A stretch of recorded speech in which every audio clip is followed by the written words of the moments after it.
आज का हमारे पास टॉपिक है वो है डायलॉग राइटिंग का। डायलॉग राइटिंग आपका फ्रेशली ऐड हुआ है सीबीएसई के सिलेबस में, जिसका वेटेज 6 मार्क्स का रहने वाला है।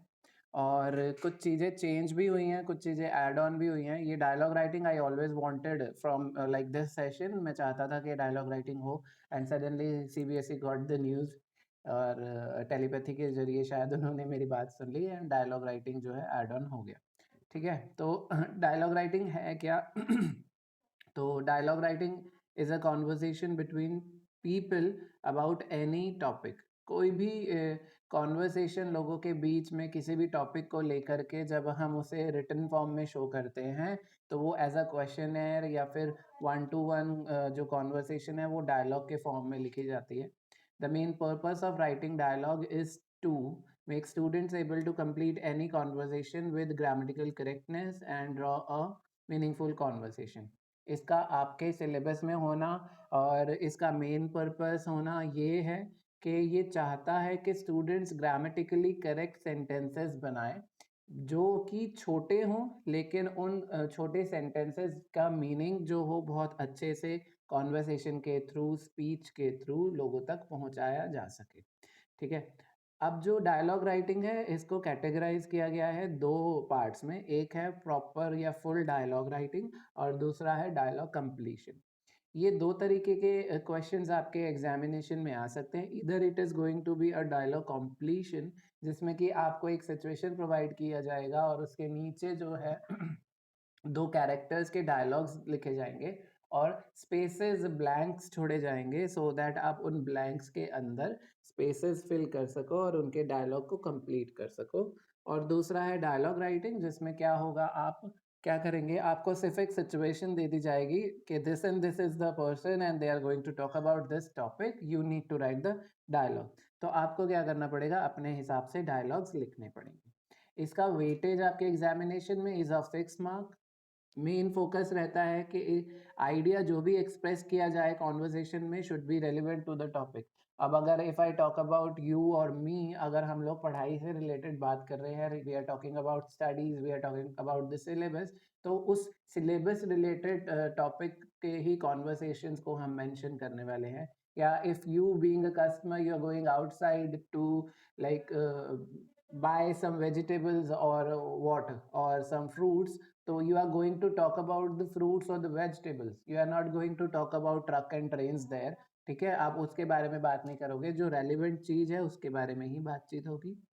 उसके बाद आता है conversation should be relatable to the character and you being a customer you are going to talk about yourself. तुम कस्टमर के तौर पे बात करोगे, you are not going to talk about या talk like and like a scientist कि ये बीज क्यों बोए जा रहे हैं, या फिर मतलब इररेलेवेंट टॉपिक नहीं होना चाहिए। कैरेक्टर को समझ के फिर उसके बाद ही आपको क्या करना है कैरेक्टर की कॉन्वर्सेशन बनानी है। इस चीज पे फोकस रखा जाएगा कि आपकी स्पेलिंग्स ठीक होनी चाहिए, स्पेलिंग्स शुड बी करेक्ट और ग्रामेटिकल एरर्स नहीं होने चाहिए। जो चीजें आपको ध्यान में रखनी है वो है पंक्चुएशन। पंक्चुएशन सही जगह पे लगी हुई होनी चाहिए, सही इस्तेमाल होना चाहिए किसी भी तरह के जो पंक्चुएटिंग मार्क्स हैं उनका। आपका टेंस, आप जब कंप्लीशन की बात करें तो डायलॉग कंप्लीशन में आपके टेंसेस का बहुत बड़ा रोल है, तो उन टेंसेस को, उन सेंटेंस को पढ़ के ही फ्रेम किया जाएगा। सब्जेक्ट वर्ब अग्रीमेंट जो है आप क्लास 9th में पढ़ के आ चुके हो, तो उनका भी उस तरीके से सही तरीके से इस्तेमाल होगा। सेंटेंस टाइप्स, किस तरह के सेंटेंस का आपको यूज करना है, मैं आपको सजेस्ट करूंगा कि आप बड़े बड़े पैराग्राफ्स लिख करके छोटे छोटे एक या दो सेंटेंसेस को ज्वाइन करके वहां पे लिखें। इम्पेरेटिव्स का मतलब ये है कि कब किस तरह से सेंटेंसेस को चेंज किया जाना है वो आपको ध्यान रखना है। And then this comes contractions, जिसे हम इंटरजेक्शन के नाम से भी जानते हैं, जो हमने पार्ट्स ऑफ स्पीच में उसका 8th पार्ट था उसमें समझा था। इंटरजेक्शंस क्या आते हैं, हमारे सडन फीलिंग एक्सप्रेसिंग वर्ड्स या जिन्हें हम एक्सक्लामेटरी वर्ड्स भी कहते हैं, इनका यूज बहुत ज्यादा किया जाएगा इसमें। ठीक है, और जब भी आप डायलॉग राइटिंग शुरू करेंगे, अगर आपको डायलॉग राइटिंग का क्वेश्चन है तो what you need to do कि आप जब शुरुआत करें डायलॉग राइटिंग की तो ग्रीटिंग से शुरू करें, यानी hello, good morning, good afternoon या whatever the time is, you need to greet the other person so that एक इनिशियल बिगिनिंग शुरू हो। ऐसे ही जब एंड करेंगे तो सैल्यूटेशन के साथ एंड करेंगे, जैसे थैंक यू एंड क्लोजर्स आपके उसमें होने चाहिए। ट्रिक्स नॉर्मल यही है कि ग्रामर के कमांड को ध्यान में रखें, टेंस को ध्यान में रखें, स्पीकर और जो कस्टमर है या जो रिसीवर है उसके बीच के रिलेशन को ध्यान में रखना है, टॉपिक से इधर-उधर नहीं जाना है और अपने आप को कन्वर्सेशन में इंडल्ज करना है। यानी कि यू नीड टू थिंक कि अगर एक्चुअल में ये सिचुएशन है तो आप क्या-क्या बात करते। अब मैंने डायलॉग राइटिंग के बारे में सिर्फ आपको एक ब्रीफ इंट्रो दिया है, अगर किसी को ये नहीं समझ में आया तो वो पहले मेरे से पूछ लो।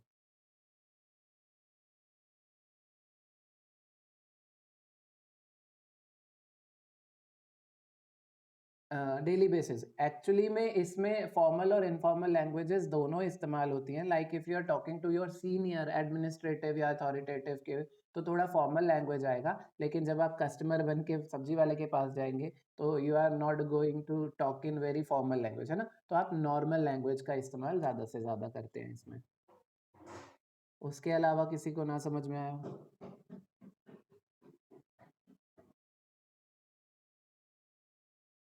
हम्म।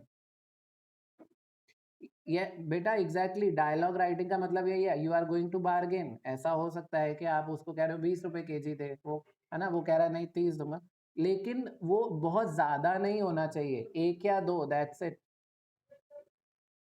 मतलब आपको ये शो करना है, एक या दो माना या नहीं माना इट्स अप टू यू, लेकिन वो ज्यादा नहीं होना चाहिए। पता चले कि आप 80 to 100 की वर्ड लिमिट में 80 टाइम्स तो सिर्फ बार्गेन कर रहे हो और बाकी के 20 टाइम्स आपने वो किया। Don't do that. अब हाँ, मान जाना चाहिए बेटा। ठीक है। अब मैं आपको दोनों के ही एक-एक एग्ज़ाम्पल शो कर रहा हूँ, डायलॉग राइटिंग के भी और डायलॉग कंप्लीशन के भी। तो पहले मैं आपको डायलॉग कंप्लीशन का एक क्वेश्चन शो कर रहा हूँ, जिसमें नेहा जो है, Neha calls up Namrata to make a study plan for the weekend as their examination is starting from next week. Neha जो है नम्रता से बात कर रही है कि भई वीकेंड का कोई प्लान बनाने के लिए, ग्रुप स्टडी के लिए, और हमें क्या करना है, यहाँ पे लिखा है complete the dialogue between Neha and Namrata. तो यानी कि हमें कुछ डायलॉग्स ऑलरेडी प्रोवाइडेड है, उनके बीच के स्पेसेस होंगे और उन्हें हमें कंप्लीट करना है। This is going to be the question in paper. ऐसा क्वेश्चन आपको दिखाई देगा पेपर में जिसमें नेहा लिखा है, नेहा के आगे ब्लैंक है और फिर दिस वीकेंड, यानी कि आपको ये ब्लैंक स्पेसेस को फिलअप करना है ऑन द सिचुएशन प्रोवाइडेड। ठीक है। तो यहाँ पे लिखा कि Neha dash this weekend, Neha कुछ इस वीकेंड से रिलेटेड जो है नम्रता से पूछ रही है। तो लेकिन आपको कई बार ऐसा होता है कि समझ नहीं आता कि एग्जैक्टली हमें इसमें फिल क्या करना है। तो इतना याद रखना, दो डायलॉग्स आपस में इंटरलिंक ज़रूर होंगे। तो अगर आपको फर्स्ट में नहीं समझ आ रहा तो आप सेकंड देख सकते हो। सेकंड में लिखा है I don't really have any special plan, यानी कि उसने बोला कि मेरा कोई स्पेशल प्लान नहीं है। दैट मीन्स या तो नेहा ने पूछा होगा कि भाई तुम्हारा कोई प्लान है इस वीकेंड का, या फिर उसने पूछा होगा क्या तुम कुछ कर रही हो इस वीकेंड में। ठीक है। तो ये आपको इंटरलिंक्ड था इसलिए आपको पता चल गया। तो यहाँ पे आप कुछ ऐसा फिल कर सकते हो, are you having any plan this weekend, do you have any plan this weekend. तो ये आपका एक फिल स्पेस करने स्पेस को फिल करने का आइडिया मिल गया। नेक्स्ट आता है so how about about the idea of. अब ये आइडिया ऑफ जो है वो आपका वो थीम आइडिया यहाँ पे पूछा जा रहा है जो क्वेश्चन में दिखाया था। जो थीम आइडिया था कि वो क्या चाह रही है, ग्रुप स्टडी करना। तो यहाँ पे क्या है, how about the idea of studying together या ग्रुप स्टडीज। ठीक है। अब नम्रता सेज दैट साउंड ग्रेट। नम्रता कहती है ये बहुत अच्छा लगता है, मतलब दिस इज गुड, बट अब उसे क्या है, पेरेंट परमिशन लिखा है, तो पेरेंट्स की परमिशन चाहिए। But I need to get my parents permission, I need the approval, ऐसे करके आप इससे फिल करेंगे। Neha okay then I will call more friends and discuss this plan. उसने बोला ठीक है कि मैं बाकी फ्रेंड्स को फ़ोन कर लेती हूँ और ये प्लान डिस्कस करती हूँ। नम्रता कहती है okay don't forget to dash subject. Namrata ने बोला कि सब्जेक्ट के बारे में पूछना मत बोलना। तो no, okay don't forget to discuss about the subject. Okay.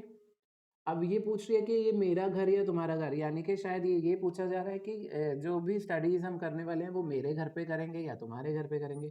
Okay, will it be my home और योर्स, तो विल इट बी आ गया। टेंसेस का ध्यान रखना, ये इंटेरोगेटिव सेंटेंस है और फ्यूचर में जा रहा है तो फ्यूचर इंटेरोगेटिव हो जाएगा, तो इसलिए will it be my home और yours. Namrata, I think my place, ये बोल सकती है कि मेरे प्लेस में हो सकता है, या ये बोल सकती है I am comfortable at any place, या तुम्हारे या मेरे, मैं दोनों में ही कंफर्टेबल हो सकती हूँ।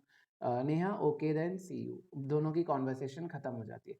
बेटा इसका मतलब ये है कि मेन आइडिया से रिलेटेड आपको सेंटेंसेस बनाने हैं। इसमें आप अगर 40 students are indulged into doing this, तो ऐसा हो सकता है कि 40 के 40 स्टूडेंट्स का सेंटेंस स्ट्रक्चर अलग हो, लेकिन ये main idea, main theme same ही रहने वाला है कि उन्हें एक साथ पढ़ना है। ठीक है, इस चीज का ध्यान रखना। अब इसके आंसर्स को देख लेते हैं। Neha, what are you doing this weekend? Namrata, I don't really have any special plans. Neha, so how about the idea of studying all together? अगर आप ग्रुप स्टडीज भी लिखते तो वो भी सही माना जाता। Namrata, that sounds great but I need to take my parents permission. Neha, okay, then I will call more friends and discuss this plan. Namrata says, okay, don't forget to decide about the topic. मैंने discuss about the topic बोला था, it's just the same. ठीक है, हमने words alternate किए, that's it. Okay, will it be my home or yours? I said the same thing. Namrata, I am fine with any place, ये भी हो सकता था आई के, उसने बोला कि मेरे को किसी भी प्रॉब्लम से किसी भी प्लेस से कोई प्रॉब्लम नहीं है, वो ये भी कह सकती थी I am okay, you can come to my place. ठीक है, okay then see you, then see you, यहाँ पे इनका क्वेश्चन खत्म हो गया। एक बात आपको मेंशन करना चाहता हूँ कि इतना छोटा question is not going to come for 6 marks, as far as I am concerned, मैं इसे सिर्फ 3 मार्क्स का ही देने वाला हूँ। हाँ, अगर मैंने इसको बड़ा किया then I can give it to you of like 6 marks, लेकिन इतने के लिए मैं 3 मार्क्स का ही दूंगा। इसमें अगर किसी को नहीं समझ में आया हो तो दे कैन आस्क।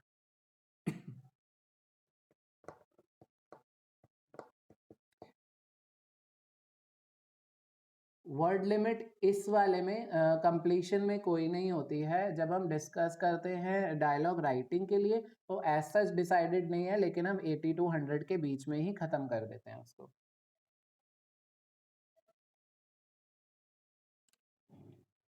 अब हम आगे बढ़ते हैं डायलॉग राइटिंग में। ठीक है, डायलॉग राइटिंग में क्या है कि यहाँ पे here is a conversation between a doctor and a patient.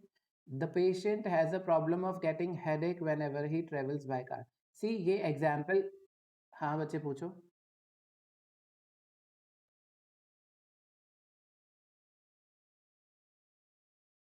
जब आप आंसर, हाँ ऑब्वियसली करोगे, ताकि आप लोग शो तो करोगे ना कि मैंने ये भरा है।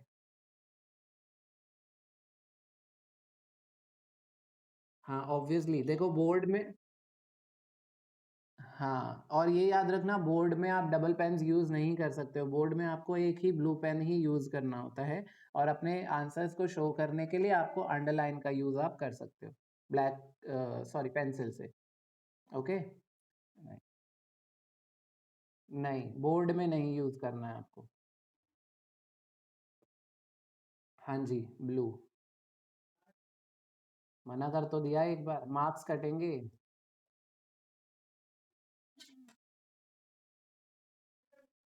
आगे बढ़ते हैं कॉन्वर्सेशन पे डायलॉग राइटिंग में। डायलॉग राइटिंग में इसमें देखो ये एग्जाम्पल क्वेश्चन है, तो यहाँ पे इन्होंने कॉन्वर्सेशन शो करी हुई है, वहां पे सीधा ये क्वेश्चन आ सकता है, there is this patient who has the problem of getting headache whenever he travels by car, show the dialogue writing by writing appropriate statements. ठीक है, ऐसे करके आपको क्वेश्चन आ सकता है, या फिर right the dialogues between doctor and a patient on the theme of, on the idea of, जो भी होगा। ठीक है, ऐसे करके सिंपलेस्ट क्वेश्चन आएगा, कुछ खास हार्ड एंड फास्ट रूल में वो शो नहीं करेंगे। अब यहाँ पे एग्जाम्पल के तौर पे दे रखा है कि कॉन्वर्सेशन आपको दिखानी है डॉक्टर और पेशेंट के बीच में। पेशेंट को एक प्रॉब्लम है कि वो जब भी कार से ट्रेवल करता है उसके सर में दर्द हो जाता है। अब देखो ये क्वेश्चन है, हेलो डॉक्टर मे आई कम इन। डॉक्टर से, अब देखो मैंने आपको क्या बोला था, जब भी आप डायलॉग राइटिंग शुरू करोगे तो ग्रीटिंग से शुरू करना है। ऑब्वियसली आप डॉक्टर के पास जाते हो तो इधर यू से गुड मॉर्निंग, गुड आफ्टरनून और what ever the time is, उस हिसाब से आप डिस्कस उसको ग्रीट करते हो। और अंदर जाने से पहले उस किसी के भी कैबिन में जब आप जाते हैं तो पहले आप पूछते हैं, परमिशन लेते हैं। तो इसने भी वही किया, हेलो डॉक्टर, मे आई कम इन? डॉक्टर ने अब जवाब दिया, hello, yes sure, please come, have a seat. अब इसने क्या करा, उसके क्वेश्चन का जवाब भी दिया और अपनी तरफ से एक क्वेश्चन पुट किया। उससे ज्यादा उसने कुछ नहीं बोला है। हेलो, यस श्योर, यानी कि हेलो का जवाब हेलो, मे आई कम इन का यस श्योर, और उसने अपनी तरफ से बोला बैठो और मुझे बताओ क्या प्रॉब्लम है। Patient, doctor I have a problem of getting headache where ever I travel by car. अब वो इधर उधर नहीं घूमा है, he just cut straight came to the situation कि मेरे को ये प्रॉब्लम है। वो आप भी इधर उधर नहीं घूमोगे, सीधा प्रॉब्लम पे आ जाओगे।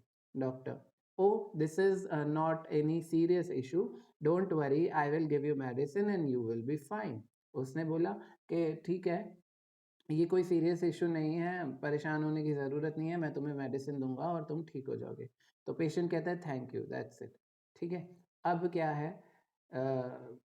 इस थैंक यू के आगे एक स्पेस ये गलती से आया हुआ है। मैंने शायद क्वेश्चन जो है वो जब करा तो स्पेसिंग मैंने फिल नहीं करी।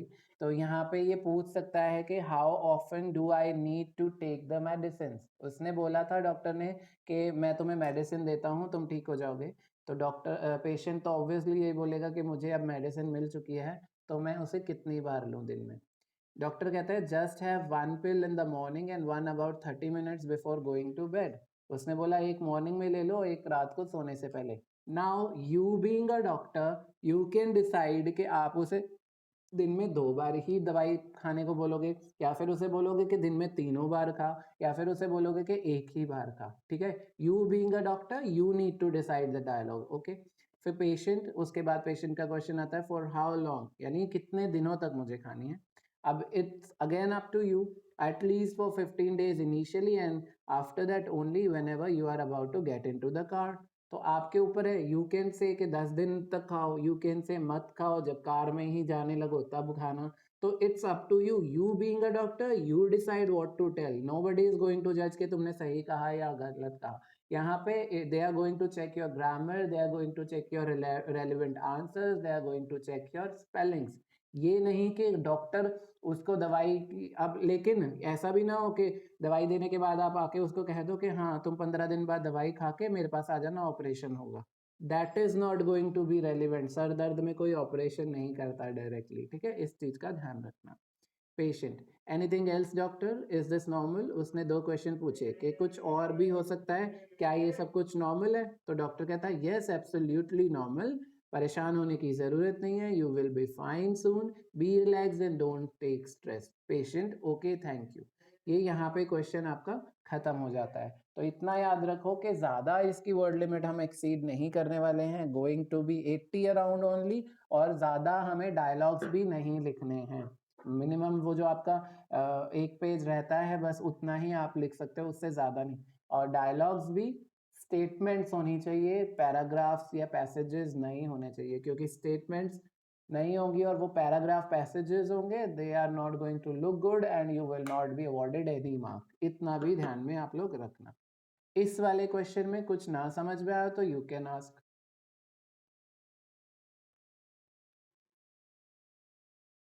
ठीक है, दैट मीन्स आ गया। और दूसरी चीज मैं आपको ये बताना चाहता था कि आज जो है अर्थ डे है। ठीक है, अर्थ डे के होने की वजह से आज आप लोगों को एक काम करना है, decide any time of the day like evening में, और आपको for 5 minute you need to switch off your lights, और सिर्फ लाइट्स ही स्विच ऑफ करना। तो क्योंकि अर्थ डे है, you can take it as the birthday of earth, तो उसके बर्थडे के तौर पे हम लोग सिर्फ इतना सा कर सकते हैं। ऑल्दो एवरीथिंग, सीक एनी और एवरी सिचुएशन को कंट्रोल करने के लिए, कोई भी चीज़ अपने आप को हील करने के लिए, एक ऐसी भी सिचुएशन क्रिएट